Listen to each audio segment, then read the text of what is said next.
Je suis Julie Dumont. Sur les réseaux sociaux, tu me trouveras à Julie Grain de Folie. Je suis entrepreneur multipassionnée. Bienvenue aujourd'hui sur mon podcast Ma Tricotylomanie, où je vais te partager mes réflexions pour t'aider à retrouver confiance en toi.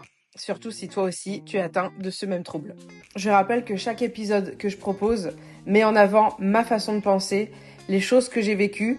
Tu as absolument le droit de ne pas être OK avec ce que je vais dire, donc dans tous mes podcasts, prends ce que tu as à prendre et ce qui ne te parle pas, laisse-le de côté. Si cela te plaît, je t'invite à partager les épisodes soit à tes proches, soit de les garder en favori pour toi si tu as besoin de les réécouter et de laisser aussi une gentille note ou un gentil commentaire afin de soutenir le podcast. Si tu as cliqué sur play, c'est certainement soit que tu souffres déjà de tricotylomanie, soit tu te poses des questions sur peut-être des gestes que tu fais, que tu trouves anormaux, ou tu connais quelqu'un, ou tu as un enfant qui fait des gestes anormaux comme de l'arrachage, c'est-à-dire qu'on peut arracher ses cheveux, ses poils, donc ça peut être les cils, ça peut être les sourcils, ça peut être les poils de jambes, peu importe, mais la tricotylomanie, en gros, c'est ça, c'est un geste compulsif d'arrachage. Même si tu as du mal à y croire aujourd'hui, sache qu'on est énormément à souffrir de ce trouble. Est-ce qu'il y a eu un élément déclencheur ? Honnêtement, je vais parler par rapport à mon cas à moi, je n'ai pas souvenir d'avoir eu un élément déclencheur. Je me souviens juste que j'ai commencé à peu près en CM1 ou CM2.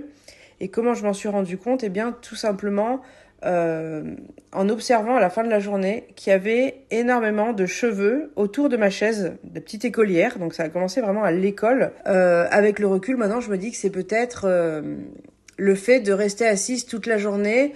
Et c'était à l'approche du collège, donc peut-être y avait-il un stress de non-compréhension de certains cours. J'étais plutôt quand même bonne élève. Mais voilà, il me fallait un petit peu de temps pour comprendre certaines choses et encore plus les choses qui ne m'intéressaient pas. Mais ça, c'est un petit peu pareil pour tout le monde. Pour échanger quand même régulièrement avec vous en message privé, surtout sur Instagram, il y a quand même pas mal de personnes qui ont, elles, eu des éléments déclencheurs, bien souvent des chocs psychologiques, des événements plutôt graves qui ont fait que ça a déclenché le geste. Alors, pour la plupart des gens, peut-être pas tout le monde, en tout cas pour les personnes avec qui j'ai échangé, c'est quelque chose, ça se déclenche, mais on s'en rend pas compte tout de suite. Parce qu'au début, ça reste quand même un geste inconscient. En tout cas, à ce jour, il y a quand même très peu d'articles à ce sujet, mais j'ai quand même réussi à trouver certaines études, certains articles à ce sujet, d'ailleurs c'est un sujet que j'aborde dans mon guide complet sur la tricotylomanie. Ça, tu pourras le trouver dans ma bio ou dans le lien juste en dessous de ce podcast ou de cette vidéo YouTube si tu écoutes depuis YouTube. Car la question de l'hérédité ou non se pose. Personnellement, je vais encore te donner mon cas personnel. Moi, j'en souffre depuis mes 9 ans, mais j'ai aussi un fils qui aujourd'hui va avoir 11 ans et qui en souffre depuis ses 7 ans, à peu près, 7-8 ans. Mais c'est pas du tout le même cas que moi, dans le sens où mon fils est diagnostiqué et donc il est atteint d'un trouble neurologique, le TDAH, et lui, ça s'est plus déclenché quand il a commencé à prendre ses médicaments pour avoir une meilleure attention à l'école parce que ça commençait à être problématique d'être sans traitement.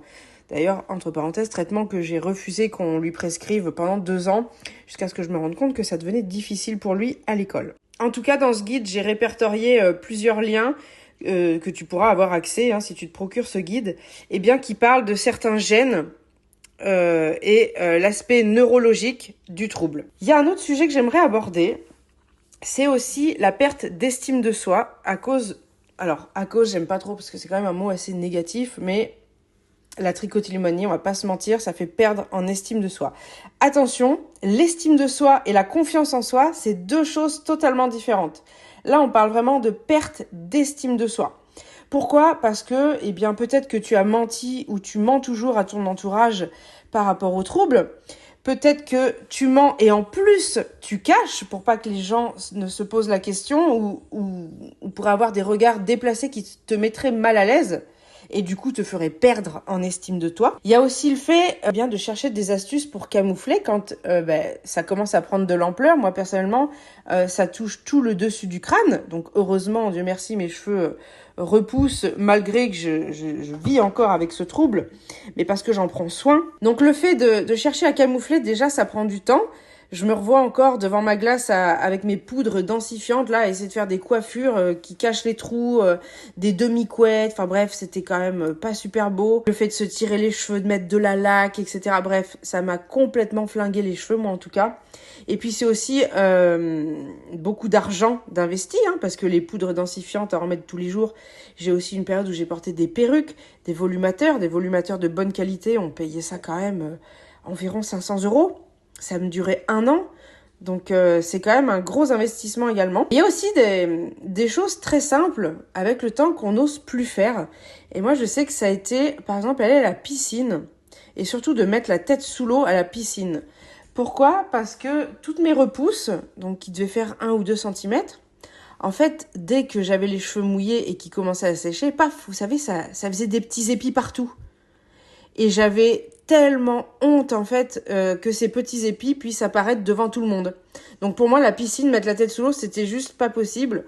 Et mettre un bonnet de bain, c'était encore moins possible par rapport à mon âge. Voilà, je ne voulais pas avoir l'air ridicule. J'étais quand même assez jeune. Donc j'ai arrêté complètement la piscine. Et si je pouvais l'éviter, c'était très très bien. D'ailleurs, n'hésite pas à me marquer en commentaire, toi, les choses très simples que tu as arrêté de faire. C'est très important et très intéressant aussi d'échanger entre nous parce que, voilà, entre personnes qui souffrent du trouble, on peut que se comprendre. En tout cas, dans les choses pendant... Alors ça, j'ai refusé certaines sorties, mais alors ça, c'était vraiment sur une courte période parce que j'ai quand même eu... à l'adolescence, j'aimais beaucoup sortir, voir du monde. Donc, voilà. Il y a eu une période où je refusais les sorties, oui, parce que j'avais peur que ça se voie. J'avais peur qu'on me dise « Ah, dis donc, on dirait que t'as un trou derrière les cheveux. Ah, dis donc, vous voyez ce que je veux dire ?» J'avais cette peur de ça, alors qu'au final, il y a que moi qui focalisais là-dessus. Donc j'ai refusé, oui, ça m'est déjà arrivé, des sorties par peur qu'on me juge ou qu'on me pose des questions, à l'époque où je n'assumais toujours pas et je n'avais pas envie de mentir ou de devoir me retrouver coincée avec une question à laquelle je m'étais pas préparée à répondre. Donc au final, ça restait quand même un cercle vicieux, parce qu'à refuser des sorties, on se renferme dans une certaine solitude, et si tu souffres du trouble, tu es au courant que solitude égale réflexion, anxiété égale arrachage. Et effectivement, c'est pour ça que moi je fais beaucoup de coloriage anti-stress, parce que mes 2 mains sont occupées, mon esprit est ailleurs, et je n'ai pas du tout ce réflexe de vouloir arracher parce que je suis complètement déconnectée. L'endroit le plus maléfique qu'il soit pour moi, c'est le canapé ou être devant une série. Pourquoi ? Parce que déjà, moi, quand je suis une série, je n'arrive pas à être à fond dedans. J'ai tout le temps le cerveau qui est en train de cogiter à plein de choses. Et c'est à ce moment-là que j'arrache. Alors que quand je fais du coloriage, je suis réellement occupée et mon cerveau est déconnecté. Et là, je sais que je ne touche pas. En tout cas, moi, ça marche très bien pour moi. Ça ne veut pas dire que c'est la solution miracle pour toi, hein. Peut-être que toi, ça va être autre chose. Mais il faut absolument que les 2 mains soient occupées. Parce que être sur son téléphone et scroller, on n'a qu'une main d'occupée. Et la deuxième, elle est où ? Elle est dans tes cheveux. Et je suis sûre d'ailleurs que pour certaines personnes, au moment où tu entends cette phrase, tu as ta main dans tes cheveux. Alors s'il te plaît, enlève-la. T'inquiète pas, on arrive à la fin. Ce podcast est court, mais j'ai envie que tu comprennes que tout ce que tu peux garder en toi, tout ce que tu crois qu'il y a que toi qui vis, il faut que tu t'enlèves ça de la tête parce qu'on est des milliers en fait. On est réellement des milliers. Les sujets que je viens d'aborder très rapidement, je pense que c'est des choses dans lesquelles tu te retrouves, que tu as déjà vécu. J'ai très hâte d'avoir ton retour en commentaire. Puis j'ai très hâte de te retrouver. Donc ça, l'épisode 1. Pourquoi l'épisode 1 ? Parce que je sais que je vais en refaire à ce sujet. Parce que c'est un sujet où il y a tellement de choses à dire, où j'ai tellement de choses aussi à te partager. Tu pourras également retrouver dans ma bio mon bilan du cuir chevelu, parce qu'il faut aussi savoir que j'accompagne les personnes souffrant du trouble à regagner en densité capillaire pour ne plus avoir à camoufler, pour regagner en estime de soi. Tu pourras aussi retrouver mon guide complet sur la tricotylomanie dans cette bio. Je te dis à très bientôt.